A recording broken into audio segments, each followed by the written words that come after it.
حسين لبيب. حسين لبيب. بشوف انه مش يعني انا مش شايفه انه كويس في نادي الزمالك. يعني مش رئيس نادي الزمالك. انا شايفه انه يناسبه اكتر نادي اليوبلس، نادي اجتماعي. النادي الجماهيري الجامد ده لا، هو مش شخصيته ما تناسبش. انا بشوف انه بذل جهد جامد جدا هو مجلسه. ما توفقش بالقدر الكافي جاز موضوع الارض ده. انما كمان في حاجه اهم من الارض رايحه منه، قيمه نادي الزمالك. يعني ان انا يحصل علينا كل يوم كرامه اللي قلت عليها. طبعا دي قله كرامه لنادي الزمالك وجمهوره. ايقاف قيد وكله اغلبه ملوش لازمه وكله غلطات اداريه سواء من المجلس ده ولا اللي قبله ولا اللي قبله. فبشوف تتمنى ايمن ممدوح عباس يمسك امتى؟ اي وقت ان شاء الله. دلوقتي اهو. وعمرو الجنايني. يعني انت عايز تغيير بسرعه؟ لا، اذا كانوا الناس دي هتقدر تغير الصوره تقدر، بس انا ما تهيأليش ان هم هيقدروا. انا سندتهم جامد وخدي بالك وهسنده برضه. يعني اي واحد يبقى ده كده اي حد رئيس نادي الزمالك ده اسنده. طيب. ايا كان على قد ما اقدر. الخطيب انا كنت بحبه جدا لغايه ما موضوع زيزو ده عمله. اتضايقت منه لانه هو استعدى جمهور الزمالك كله بلا سبب. لانه هو خد زيزو، انا قلت الكلام ده قبل كده، خد زيزو في وقت مش قانوني ومش مسموح بيه انه ياخده. وفي نفس الوقت انا بشوف ان الرياضه فيها نبل واخلاق، وهو راجل طول عمره مهذب ومحترم ولطيف ولاعيب كوره جميل والناس كلها بتحبه. فانا شايف ان زيزو ده هو عمل انشقاق بين الجمهورين بلا اي داعي. وباعتباره هو رئيس النادي فانا بحمله مسؤوليه اللي جرى ده، لان احنا كنا بنحبه ما عدناش بنحبه. يعني انا متهيألي انه اكتر واحد خسر. ان زيزو بطلت تحبه؟ طبعا. بقيت اقابله في العزا بتاع ما سلمش عليه. للدرجه دي؟ موضوع شخصي؟ اللي هو اذانا جدا بدون سبب. وعلى فكره زيزو ده ما عملش حاجه في الاهلي، يعني ما عملهمش حاجه. انما انت ليه بتستعدينا؟ ليه بتستعدي جمهور الزمالك؟ صالح سليم بقى اللي انت بتحكي عنه ده كان بيروح له لا ممكن يرجعه تاني. خلاص حسام وابراهيم لما راحوا الزمالك رئيس النادي كمان قال لهم لو عايزين ترجعوا رجعكم. الدنيا ما هيش كده. ما هو نفسه الخطيب كان بيعمل كده مع حسن حمدي. ما اعرفش في الاواخر ابتدت تبقى السوشيال ميديا مؤثره قوي وقال يعني خطفوا مننا لعيب. فانا بشوف انه يعني هو كان يعني ما اعرفش، انا كنت شايفه كنت بحبه جدا وجمهور الزمالك كان بيحبه جدا لانه كورته حتى شبه كورة الزمالك. انما اللي عمله في الاخر ده اعتقد انه خسر كل جمهور الزمالك او على الاقل اغلبه. مع بقاء ام رحيل كابتن حسام حسن؟ لا ما احبوش انه يكمل لانه مع ان انا هو مع المدرب المصري طبعا. انما هو اللي عمل للمنتخب شكل ولا اسلوب ولا طريقه ولا حد عارف احنا بنلعب دفاع ولا هجوم ولا 3-4-2 ولا 3-5. ملناش سمه ملناش شكل. ده من ناحيه.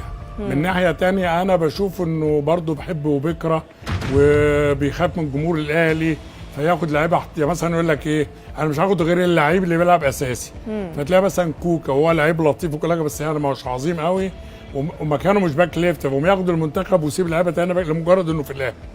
واخده بالك؟ يعني في لعيب ناصر ماهر مثلا كان بيلعب في الزمالك كذا مره كان بيبقى احسن وقت وما خدوش. راح دلوقتي بيراميدز هياخده خوفا من جمهور الاهلي او من اعلام الاهلي. فانا بشوف ان هو معظم الناس دلوقتي واصحاب القرار بقوا يخافوا من السوشيال ميديا جدا. يعني والسوشيال ميديا الجامده فين؟ في الاهلي برضه. ودي حاجه تحسب لهم. مش يعني خدي بالك انا بقى بقول كلام بيزعلهم فبيشوفوا انا مش فارقين معايا اللي جنبي ولا فارقين معايا. انا يعني ذباب الكتروني ولا يفرقوا معايا في اي حاجه. انما انا بكلمك الدغري اللي انا بقوله هم اجمد مننا هنا. لان انت النهارده ما تبقى حكم وحكمتي مثلا ما سبتيش بينالتي الاهلي فشتمت انت واللي قربوا لك واللي عملوا لك، انت تفتكري تقدري تعملي التاني كده في الاهلي؟ مستحيل. طب الحكم اللي ما حكمش للاهلي يقدر يعمل كده؟ برضه مستحيل. طب يبقى في فار قاعد فيه 4 حكام بيشربوا شاي في التكييف والكوره بينالتي وما تتحسبش، امال تتحسب امتى؟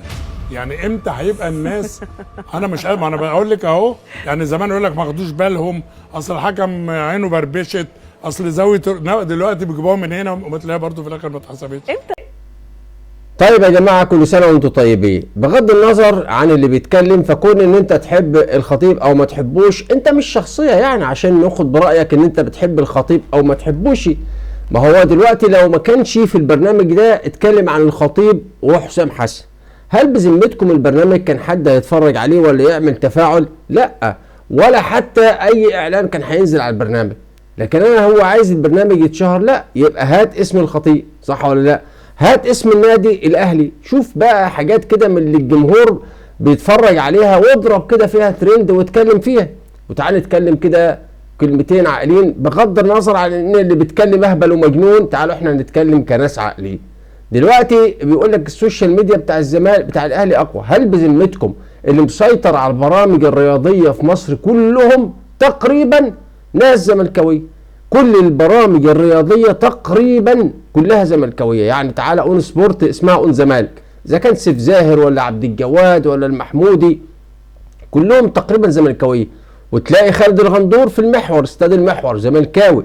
يعني انا بديك امثله بس مش بعدلك. يعني كل البرامج الرياضيه الموجوده على الساحه بالاضافه طبعا لقناه الزمالك، خلاص ما فيش امكان الا قناه الاهلي هي اللي بتتكلم بصوت النادي الاهلي. عندك البريمو رضا عبد العال واسلام صادق والكلام ده كل دول زملكاويه. طيب ايه اجيب لك كل البرامج الرياضيه المعروفه في الوضع الحالي حاليا زي تعالى بقى، غير اصلا المسؤولين الرياضيين معظمهم زملكاويه، المسؤولين في البنوك معظمهم زملكاويه، المسؤولين في الوزارات معظمهم زملكاويه.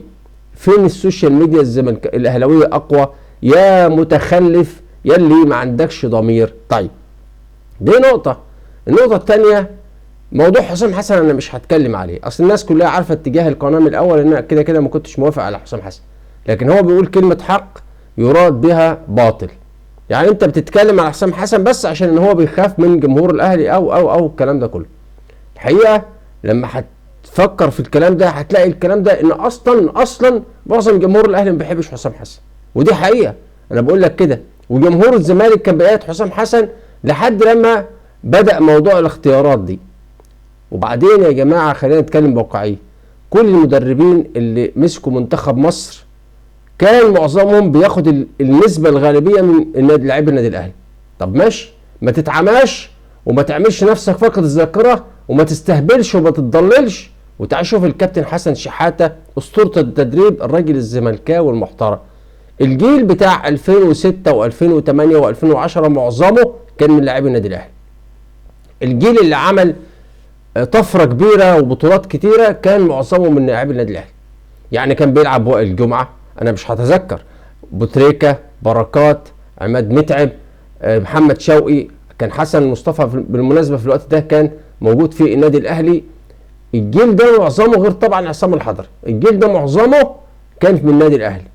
فاختيارات المدربين، انت زملكاوي او مش زملكاوي، المدرب يا حبيبي عايز ينجح، عايز اللاعب اللي يكسبه بيعمل تاريخ لنفسه. اي مدرب بيمسك منتخب بس عشان تكون عارف نفسه اولا، بيحب نفسه اولا، بيحب انه يعمل تاريخ كبير. ما تقوليش ان هيكون في لاعب في الزمالك افضل والمدرب مش هياخده عشان ما بيحبش الزمالك، انت بتستهبل، دماغك تعبانه. ليه؟ اي مدرب عايز ينجح، عايز يعمل بطولات، يتكتب اسمه ان هو خد بطوله مع منتخب مصر. فايا كان اللاعب موجود ان شاء الله موجود في مزارع دينا مع كامل الاحترام هيجيبه، بغض النظر هو اهلاوي زملكاوي عفريت ازرق. انما لما يكون مستوى الزمالك باعترافكم في كل اللعيبه هابطين والبطولات بعيده ومستوى الزمالك سيء، طب هياخدوا بناء على ايه؟ وبعدين اصلا ما بيتكلم عليه ده بيلعب ماتش و20 ماتش، لا ما هو ما تألقش لما راح عند ايه؟ بيراميدز، لان طبعا فلوسه حاضره والدنيا ماشيه معاه، لكن هو في الزمالك ما كانش متألق. كل الناس عارفه ماتش و10 ماتشات لا. يبقى فين بقى؟ ده بقول لك بس مش برد على جمال العدل ده لان ده مش شخصيه ارد عليها، انا بتكلم كده بينا وبين بعض، سيبك من الكلام الهطل اللي هو بيقوله.